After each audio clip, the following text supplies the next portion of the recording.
U prethodnim videima ste mogli pogledati kako uvesti fotografiju. Mislim da sam to stvarno jako detaljno objasnio, a isto tako sam objasnio kako navigirati kroz sami library dio da nam sve bude što jednostavnije, a sad nam naravno preostaje sama obrada fotografije. Cijela ta magija odvija se u develop modulu. Idemo kliknuti na njega, ali evo trenutno naravno nema prikaza nikakve fotografije, zato jer se moramo vratiti na library modul i samim klikom miša na fotografiju će nam se ona odmah prikazati u navigaciji i to znači da je ona selektirana.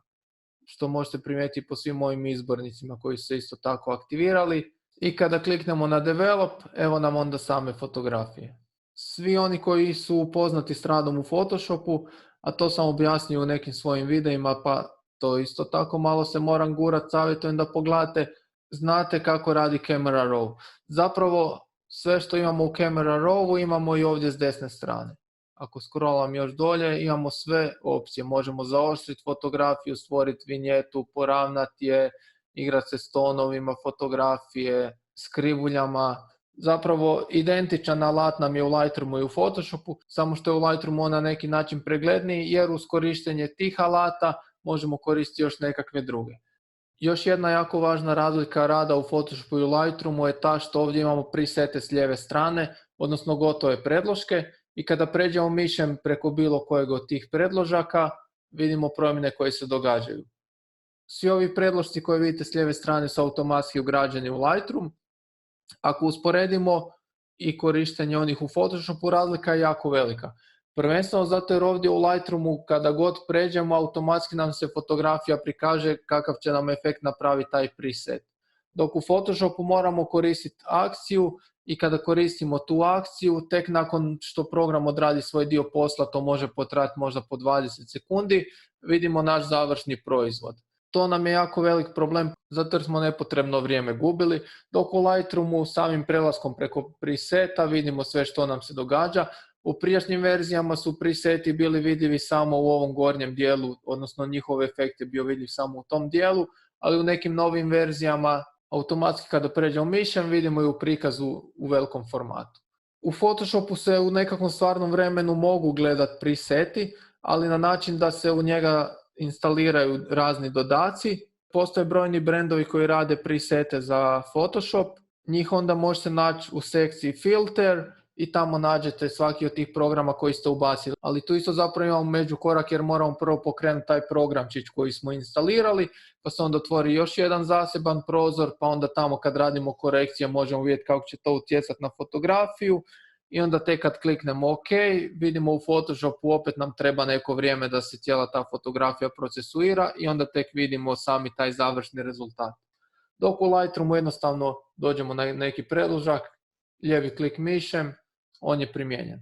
Ako nam se sviđa neki drugi, opet lijevi klik mišem. Ako želimo crno-bijeli neki predložak koristiti, lijevi klik mišem i to je to. Resetirati sve možemo uz funkciju reset naravno koju ovdje imamo ili ako stisnemo CTRL-Z radit ćemo undo stalno. Možemo odvući skroz od dna. Imamo history panel gdje sad trenutno možemo vidjeti sve kako smo utjecali. Ako kliknemo na ovaj filter, primijenit će onda njega. Ako kliknemo na import, sve nam je resetirao na postavke koje su bile prilikom uvoza fotografije. Ipak, prije korištenja preseta treba poznavati sve izbornike s desne strane. Prvo što nam upada u oči je histogram, on nam određuje zapravo koliko naša fotografija ide prema svijetlim, tamnim tonovima, koliko je to sve skupa ujednačeno. Nekada su se ljudi jako puno zamarali histogramom, u današnje vrijeme jednostavno razmišljate na način da vidite da li se vama sviđa ta fotografija ili ne. Ako vam se sviđa, naravno da ćete ju onda i objaviti bez obzira što histogram kaže. Histogramom se zapravo ne morate previše zamarati jer mi sami određujemo koliko smo zadovoljni s nekom fotografijom. Ispod imamo radne alate, a svaki od njih naravno radi nekakvu specifičnu radnju. Ako kliknemo na crop, uz pomoć njega možemo naravno kropati našu fotografiju. Ovdje možete primijetiti da je lokot zaključan i kada mi kropamo fotografiju uvijek će nam ostati originalan omjer snimljene fotografije. Ako otključamo lokot, onda mi sami određujemo u koje će te dimenzije biti, kakav će omjer biti. To opet zaključamo lijevim klikom miša, sve nam je resetirano zapravo. Ako kliknemo mišem ovdje, možemo primijetiti da nam program po defaultu nudi nekakve postavke. Evo možda želimo omjer 4:3. upravo smo njega dobili. Ako smo zadovoljni, kliknemo Enter. Ako ne, opet se vratimo na crop, možemo kliknuti na reset, sve će se resetirati, ili možemo na Enter Custom unijeti sami nekakve dimenzije koje želimo. Sve ovisi gdje će se fotografija koristiti, tako i primjenjujemo njezin omjer. Close, zatvorimo taj dio. Spot removal, oni koji su upoznati opet s Photoshopom znaju zapravo kako jednostavno koristiti ove alate. Evo, ako smo odabrali heal funkciju i možda želimo ovu travku ukloniti, samo lijevi klik mišem i tu malo prelazimo po tome. On će nam onda naći nekakvu teksturu koja bi mogla odgovarati toj fotografiji, mi onda još to dodatno podesimo. Ako smo zadovoljni, kliknemo done i to je to. Isto tako imamo klon funkciju, sami odabirate koju ćete od njih koristiti ovisno o potrebi na fotografiji, ali savjetujem da ove funkcije za samo uklanjanje nekih nedostataka koriste u Photoshopu. Tamo nam je to sve skupa puno jednostavnije jer možemo raditi s maskama i puno lakše manipulirati cijelom pričom. Pored toga se nalazi Red Eye Correction. Mislim da će ova funkcija u nekakvoj budućnosti zasigurno nestati iz Lightrooma, jer iza nas su realno vremena dok je tijekom snimanja fotografija bilo problema s crvenim očima. Mislim da se svi sjećate onih starih fotki kad bi vas neko, ne znam, pofotkao s idiotom i onda bljeskalica udari direkt prema vama pa se stvori taj efekt crvenih očiju. Vremenom su neki fotići sami u sebi imali programirano da se uklone crvene oči. Ovdje možete to učiniti u programu, ali mislim da su danas zaista jako rijetke situacije da imamo efekt crvenih očiju. Na kraju krajeva to isto tako možete u Photoshopu jednostavno riješiti. 3 alata u nastavku su nekakva koja zaslužuju poseban video, tako da ću to svakako napraviti. A ova 3 alata nam zapravo služe da mi radimo selekcije samo na dijelovima na kojima bi željeli da se nešto drugo dogodi. Dok sve ovo ostalo utječe na cijelu fotografiju, a uz pomoć korištenja graduacijskog filtera, radijalnog filtera ili samog braša, mi određujemo gdje će se nešto točno promijeniti. Ono što nam preostaje je sama obrada fotografije. Sve ove izbornike možete sami naravno paliti i gasiti. Volim da su svi oni vidljivi, a uvijek lagano mogu ili ovako scrollat ako kliknem mišem ili jednostavno kotačićem miša idem gore dolje i scrollam. Ako snimate u RAW formatu, a to svakako savjetujem da i radite ako imate mogućnost, onda uvijek možete dodatno podešavati balans bijele boje. Po defaultu program podesi na white balance koji je bio tijekom snimanja, a vi onda dalje možete proizvoljno mijenjati kako god želite. Ako želimo i sami odrediti white balance, naravno odemo tu ispod i sami se onda poigramo, na primjer evo idemo malo prema toplijim, žučkastim tonovima, možemo dodati još možda malo magente, pa ako nam se to ne sviđa, onda se vratimo malo prema hladnim tonovima, sve dok ne dobijemo rezultat koji želimo. Ispod u exposure dijelu određujemo hoće li to sve biti puno tamnije ili svjetlije, dodamo stupanj koji smatramo da nam je dovoljan. Ja često volim malo još posvijetliti fotografiju, evo u ovom slučaju za 0,24. Dalje određujete koliko kontrasta želite dodati ili oduzeti. Ovdje možemo možda malo dodati. Sa highlightsima upravljamo sa svjetlim dijelovima. Hoćemo li iz njih prikazati neke detalje koje ne vidimo ili ćemo ih zapravo izgubiti još dodatno. Nadam se da vidite dosta veliku razliku na pozadini što nam se odvija. Sa highlightsima volim uvijek nekako otići u minus. Sa shadowsima naravno isto tako određujemo hoćemo li ih dodavati ili oduzimati. Ovdje ih volim malo dodati. Whites i svi ti svijetli dijelovi možemo još dodatno prikazati detalje iz njih ili sve napraviti da bude jako svjetlo.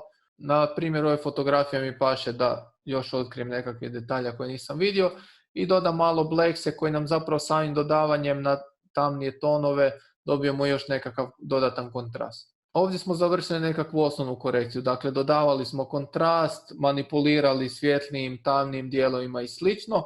Dalje vidimo dio vezan za teksturu, ako odemo na plus 100 vidimo zapravo da nam je on zaoštrio cijelu fotografiju, a isto tako i dodao nekakve neželjene efekte koje ne želimo baš gledati na koži osobe i slično. Ako idemo prema minusu vidite da nam je cijela fotografija postala mekana i jako loša i tako reći umjetna. Tako da teksturu možemo u ovom slučaju staviti na nulu. Kod osobe ne želimo previše se igrati sa samom teksturom, jer ako idemo prema plusu pojavljivat će se nedostaci na licu, koži i ostalim dijelovima, tako da to ne želimo. Sa Clarity im je sličan efekt. Ako idemo prema plusu, samo što vidite da smo tu dobili jako puno kontrastniju cijelu situaciju, vidite jako velik efekt na licu. Evo, zoomirat ćemo na lice. Vidite da se dobivaju isto tako nekakvi efekti koje ne želimo. dok kod -100 to apsolutno ne želimo. Najbolje je da to stavimo opet na nulu. Kada fotkamo osobe, clarity savjetujem da bude na oko -15, između -15 i -20, tek toliko da omekšamo kožu osobe, a da to sve skupa ne izgleda previše umjetno. Dehaze funkcija je korisna ako imamo situacije koje su bile možda maglovite pa bi htjeli izvući nekakve detalje, ili ako imamo situaciju da nam je sunce ušlo u objektiv pa su nam se ispravili detalji sa fotografije. Ako koristimo dehaze, onda možemo vratiti te neke detalje. Evo, ako idemo prema plusu, vidite što se događa, i prema minusu. Dehaze koristi možda u 5% situacija i doslovno u primjerima koje sam prethodno i naveo. Vibrance nam zapravo određuje koliko će već neki dijelovi na fotografiji koji sami u sebi imaju određene boje biti još jači ili slabiji. Tako da ako odemo na +100, vidite da smo jako pojačali sve tonove. Ako odemo na -100, nismo dobili crno-bijelu fotografiju, zato jer kao što sam rekao, on nam utječe samo na ove određene tonove, ne utječe na sve. Saturacija je isto tako jako koristan alat, ali za razliku od prethodnog ona utječe na cijelu fotografiju i sve boje. Ako odemo na +100, vidite da je sve jako farbano trenutno. Ako odemo na -100, dobili smo zapravo crno-bijelu fotografiju jer smo sve boje s nje uklonili. Ako dva put kliknemo mišem na bilo koju od ovih funkcija, uvijek će nam se ona vratiti na nulu. Dalje se možete igrati s krivuljama ili ručno u ovom panelu. Ako kliknete, držite lijevi klik miše, možete krivulju mijenjati kako god želite, stvarati si kontraste i slično. Samim ovim pomicanjem se mijenjaju i postavke u dijelu ispod. Ako i njih sve dva put kliknemo mišem, resetirat će se na nulu i onda uvijek možemo i uz pomoć samih tih donjih dijelova mijenjati postavke kakve god želimo. Dalje imamo izbornik vezan za boje. Ono što ovdje možemo primijetiti na ovoj majici je da je ona u nekakvim plavkastim tonovima, tako da je logično ako odemo na saturaciju i pojačamo plave tonove da će se i ta majica pojačati ili da će nam ona zapravo postati crno-bijela. Ako znamo da imamo plave tonove i ako odemo na hue, možemo tu majicu onda zapravo promijeniti u nekakvim drugim tonovima. A isto tako možemo odrediti hoće li ta plava biti svjetlija ili tamnija, opet odemo na luminance i ako idemo prema plusu sve će biti puno svjetlije, ako odemo prema minusu sve ćemo dodatno potamniti. Možete primijetiti da ovdje imamo jako puno zelene boje. Ako odaberemo zelenu, kliknemo lijevim klikom miše, idemo prema plusu, ona će se dodatno pojačati. Ako idemo prema minusu, zapravo smo izgubili tih zelenih tonova, ali uvijek morate znati da nije drvo zeleno, ono u sebi ima i druge boje. Ako odete na žutu, idete prema plusu i minusu, vidite da je tu bilo zapravo jako puno žute boje. Iako smo sada prema minusu vidimo da smo se uklonili, ali evo možemo resetirati, možemo se igrati sa hue. I ako kliknemo na žutu, možemo dobivati nekakve druge boje same trave i drveća. Na vama je hoće li ostati ovi prirodni tonovi ili ćete ići prema nekom drugom stilu. Samo bi se još malo pozabavio sa samom saturacijom. Evo možemo naći zelenu prema -100 i žutu prema -100. I sad ono što trebate znati je da ljudska koža, posebno ljudi iz Europe, u sebi ima najčešće narančaste i crvene tonove. I to upravo možete primijetiti jer smo žute i zelene zapravo maknuli s ove fotografije većim dijelom, ali osoba još uvijek nije crno-bijela zato jer ima tih tonova. I ako odemo na orange, vidimo zapravo koliko se jako puno tih tonova krije na licu osobe. Isto tako sa crvenima, točno kad odemo na +100 možete vidjeti gdje se sve skrivaju ti crveni tonovi. Kod odemo na -100, imamo još kod majice raznih drugih tonova, ako to sve oduzimamo, evo ga opet smo dobili crno-bijelu fotografiju. Samo sam zapravo htio pokazati da vidite koliko se raznih tonova krije u običnom listu, jer to nije samo zelena boja, nego je to i žuta, i narančasta, i crvena. Dakle, to je kombinacija više tih boja i na ovom primjeru to najbolje vidite. Tako da uvijek možete u programu još sve dodatno korigirati. Često kod vjenčanja možete vidjeti na fotografijama da vjenčanice umjesto da su bijele, budu plave. Upravo ovdje u selektivno korištenje da samo plavu boju oduzmemo, jednostavno odemo u minus i ta vjenčanica, u ovom slučaju majica, će dobiti nekakvu svoju prirodnu boju. Dalje imamo split toning, određujemo samo miješanje highlightsa i shadowsa i boja koje želimo. Evo možemo odabrati na primjer highlightse, stavili smo saturaciju na 17 i ako mijenjamo hue, vidimo sve promjene koje nam se događaju. Ako smo s ovim zadovoljni, super, ali možemo još i za shadow se dodati samu saturaciju. Evo, ako smo gore 17, možemo tu, ne znam, 20 možda. Isto tako možemo mijenjati hue samih shadowsa, dok ne dobijemo možda nešto s čim smo zadovoljni. Evo, ovdje nam je fotografija malo otišla prema nekim crvenim tonovima. Kod balansa možete primiti, ako odemo lijevo, dominirat će nam što više shadowsi, a desno highlights. Tako da ovdje određujemo zapravo nekakav stupanj ujednačenosti koliko će što utjecati. Evo, mogu možda na plus 40. Ako s nečim nisam zadovoljan, ako je nešto prejako, možemo uvijek naravno smanjiti saturaciju. Ili ako opet želimo crvene, malo je dodamo. Slijedi samo zaoštravanje fotografije. Ako tu kliknemo miše, možemo pomicati da imamo točno određene dijelove. Mislim da je najbolje da kliknemo na fotografiju na dio koji nas najviše zanima kada je u pitanju oštrina, tako da evo ovdje ćemo malo kliknuti na lice. I ako dodamo količinu umjesto 40 na 150, vidite jako veliku promjenu.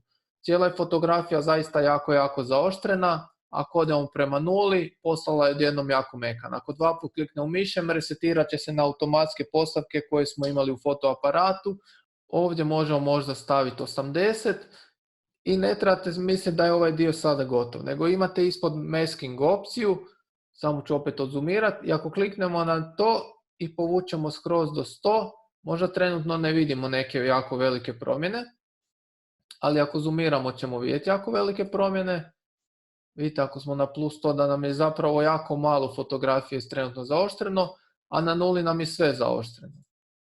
Ali ako držimo tipku Alt i kliknemo na masking, lijevi klik mišem, vidimo da ovo sve bijelo što je sada to, gledajte na to kao na fotografiju, ona je cijela oštra.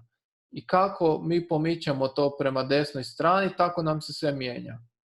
Tako da vidite sada zapravo koliko je puno manje dijelova fotografije zaoštreno. Evo na 100 vidite zapravo samo su nam zaoštreni ovi nekakvi kontrastni rubovi. Obično se zadržim tu oko nekakve brojke od 70 jer mi to da oštrinu zapravo kakvu želim. Problem koji se stvori dodavanjem oštrine je taj što nam se počne pojavljivati šum na fotografiji i to je efekt koji ne želimo. Tako da logično da je odmah ispod sharpeninga noise reduction. Ako odemo na 100, vidite da smo dobili trenutno nekakvu plastičnu osobu i to je naravno efekt koji želimo izbjeći. Nikad ne treba pretjerivati s ovim alatima. Ja se obično zadržim između brojke od 20 do 30 na noise reductionu i znam da će mi to uglavnom dati rezultate kakve želim. Eto, tako da sada smo zaoštrili fotografiju i uklonili šum u nekoj mjeri u kojoj smo htjeli. Dalje nam slijedi lens correction, on je isto tako jasan sam po sebi. Često se zna dogoditi da kod snimanja fotografija na pozadini možete dobiti efekt kromatske aberacije, odnosno ovdje možete primijetiti da su rubovi malo zeleniji. I ako kliknemo da nam ukloni kromatsku aberaciju, program će odraditi na način da ukloni sve to gdje smatra da ima nekakvih nedostataka. Ja se nadam da možete primijetiti trenutno dok gledate ovaj video da je on ovdje napravio dosta dobar posao i da je od nekakvih jako zelenih tonova ih sve jako smanjio. Ako želite vi još dodatno korigirati, odete na manual i tu onda dalje sami mijenjate da uklonite kromatsku aberaciju do razine koja vas zanima. Ispod se nalazi Enable Profile Correction, ako kliknete na to, neki objektivi znaju stvoriti efekt bačve na rubovima i nakon što kliknete Enable Profile Correction, program će automatski prepoznati s kojim je to objektivom snimljeno i primijenit će na njega najbolje postavke, kako bi sama distorzija bila što manja, a vi uvijek možete onda tu još dodatno mijenjati količinu distorzije. Ako pratite ovo što sada događa, možete primijetiti taj efekt bačve o kojem sam govorio. Transform alati, oni nam naravno služe za poravnanje naše fotografije. Oni koji se često bave arhitekturom, fotkaju apartmane i slično, ovo je alat koji vjerojatno prvo i počnu koristiti, poravnaju svoju fotografiju, maksimalno pazi da su horizonti ravni. U ovom konkretnom slučaju nam nijedan od ovih alata zapravo neće dati nekakav rezultat, što možete vidjeti ako kliknemo na auto. Isto tako ako kliknemo na level, ništa se nije promijenilo, zato jer ovdje program nema nikakve linije po kojima bi on mogao poravnati samu fotografiju. Ali kada ubacite nekakvu vezanu za arhitekturu, vidjet ćete ogromnu promjenu. Još do prije nekoliko godina bilo jako popularno korištenje vinjeta, često ste mogli vidjeti malo tamnije rubove. Ovdje možete vidjeti jednak efekt ako kliknemo na vinjete i odemo na amount, idemo prema -100, dobili smo zamračene rubove, ili ako idemo prema +100, dobili smo zapravo sve puno svjetlije i bijelo. Ovo je nešto što je puno manje ljudi koristilo za razliku od mračnih rubova. Mislim da ovaj alat i dan danas ima svoju dosta korisnu svrhu ako ga znate iskoristiti. A najbolje ga je koristiti na način da želite istaknuti dodatno nešto na fotografiji. Zamislite da u centralnom dijelu kadra imamo osobu i uz korištenje vinjete i zamračivanje rubova naše će oko automatski otići prema toj osobi. Ako mislite da trebate koristiti vinjete, slobodno je koristite. Naravno kad dođete ovako, ako odete na minus nekakvih 50-60, ovo je sigurno efekt koji ne želite. Poanta je da to sakrijete da izgleda što više prirodno. Tako da se možete ispod igrati sa samim midpointom, samim rubovima, kako će oni izgledat i sa oštrinom tih rubova. Ovo je nešto što sigurno ne želimo, osim ako snimate film o James Bondu, nego možemo omekšati malo još te rubove, i ako smanjimo vinjetu. Ovo može biti efekt koji smo možda htjeli postići. Ako želimo dodati šum na fotografiju, to uvijek možemo uz pomoć funkcije Grain. Evo idemo zoomirati malo. Vidite sad koliko se tog šuma može dodati.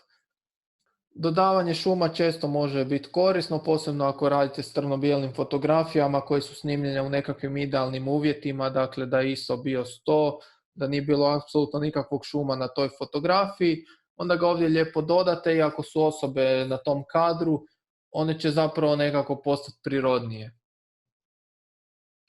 I završni dio je sama kalibracija gdje se možete još dodatno igrati s bojama. Početnicima ne savjetujem da se baš bave ovim dijelom previše jer si mogu onda poremetiti bez veze fotografije. Možete odabrati verzije koje želite koristiti u Lightroomu.